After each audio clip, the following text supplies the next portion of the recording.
Travel is my passion आणि passion follow करत आपण आपल्या राजस्थानची ट्रिप स्टार्ट केली होती. तर आज आपला डे 3 होता आणि आपण जाणार आहोत जयपूरच्या सिटी पॅलेस बघण्यासाठी. So hello and welcome guys to Ankit Bhati vines. आपण बघतोय राजस्थान ट्रिप आणि आता आपण आहोत जयपूरच्या सिटी पॅलेसमध्ये. स्थापत्यशास्त्र आणि नक्षीकामाचं एक म्हणजे खूप सुंदर असं उदाहरण म्हणजे सिटी पॅलेस आहे. मस्ट विजिट आहे. तर ह्याच्याबद्दल थोडी इन्फॉर्मेशन आहे का, तर राजवाड्याचे काम हे 1732 मध्ये पूर्ण झाले आणि ते धार्मिक आणि सांस्कृतिक कार्यक्रमाचे तसेच कला, वाणिज्य आणि उद्योगांचे संरक्षण केंद्र होते. हे वास्तुशास्त्राच्या नियमानुसार बांधले गेले होते, ज्यात मुघल आणि राजपूत स्थापत्य शैलीचे घटक एकत्र केले गेले होते.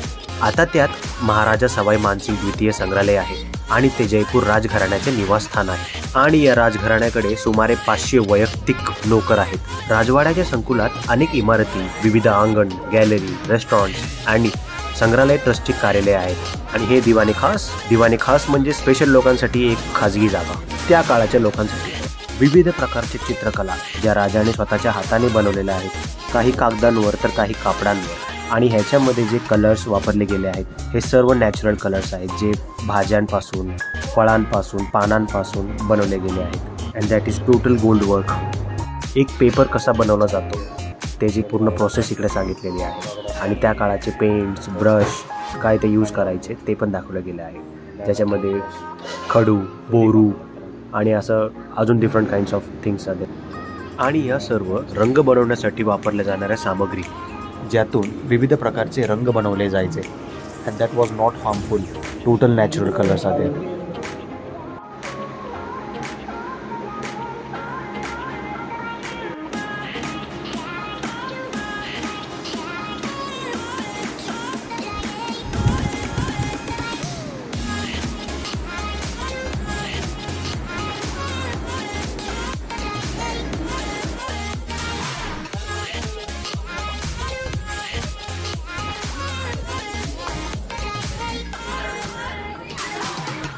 सिटी पॅलेस तर बघून झाले आपलं 90% सिटी पॅलेस बघून झालेले. ते नाही अरे बोलतो तिकडे माहिती तिकडे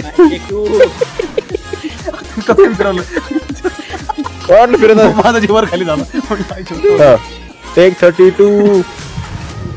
आपलं सिटी पॅलेस पूर्णपणे बघून नाही झालं, फक्त थोडं बघून झालंय.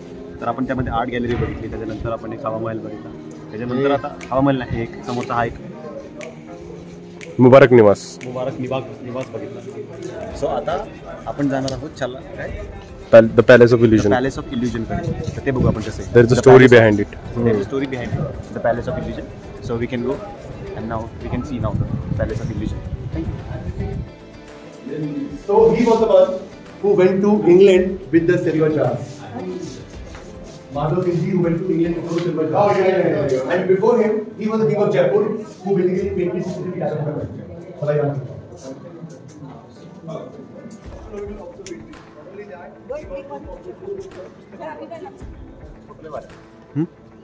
द पॅलेस ऑफ इल्युजन नावाचे पुस्तक. त्यामध्ये ना बॅनर्जी देवकुंडी, म्हणजे मला माहित नाही नक्की सर म्हणते, पण बॅनर्जी देवकुंडी नावाचे एक लेखक आहे, त्यानं एक पुस्तक लिहिलं. तर आता आपल्याला द पॅलेस ऑफ इल्युजन एक पुस्तक आहे. एक लेखक आहे Banerjee Devkundi. I don't know surname बरोबर आहे का, पण बॅनर्जी देवकुंडी नावाचं लेखक आहे, त्यांनी लिहिलं पुस्तक आहे द पॅलेस ऑफ इल्युजन. त्यामध्ये the book is about perspective of Draupadi towards Mahabharata. म्हणजे द्रौपदीचं पर्स्पेक्टिव्ह महाभारताबद्दल त्यांनी सांगायचा प्रयत्न केला. ॲज यू कॅन सी हे पॅलेस ऑफ इल्युजन आहे. त्याच्यामध्ये एक जे बुकबद्दल करांनी सांगितलं, त्या बुकचा डोर तो तिकडे, आणि हे पूर्ण पॅलेस ऑफ इल्युजन आहे. यू कॅन सी पूर्ण नक्षीकाम, गॅलरीज. त्या समोर जे आपण बघतोय त्या एक प्रकारच्या गॅलरीज आहेत, ग्रीन कलरमध्ये दिसते समोर. त्या गॅलरीज आहेत की तिकडनं राणी वगैरे बाहेरून बघत असेल की इथं खाली काय चाललंय म्हणून अंदाज असा लावू शकतो आपण. पण बाकी total palace of illusion, you are watching the palace of illusion.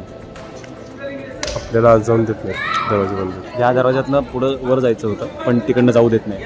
कारण असं म्हणतात की इकडं इल्युजन आहे की एका दरवाज्यातनं आपण आत गेलो की ते सी हाच तो डोर आहे जो त्या बुकवर मेन्शन्ड आहे. See the palace of illusion. या फॉरेनर नाही, त्याच्या मागचा डोर बघा. So that's it for the day guys. आपण भेटू नेक्स्ट ब्लॉगमध्ये. तोपर्यंत ब्लॉग कसा वाटला ते मला सांगा. And do subscribe to our channel. Thank you. So आता आपला जयपूरचं सिटी पॅलेस बघून झालेलं आहे. आता आपण चाललो आहे जंतर मंतर बघण्यासाठी. हे बघ माझ्या मागं सिटी पॅलेस आहे. अभी हम जा रहे हैं. Bye bye. तब तक के लिए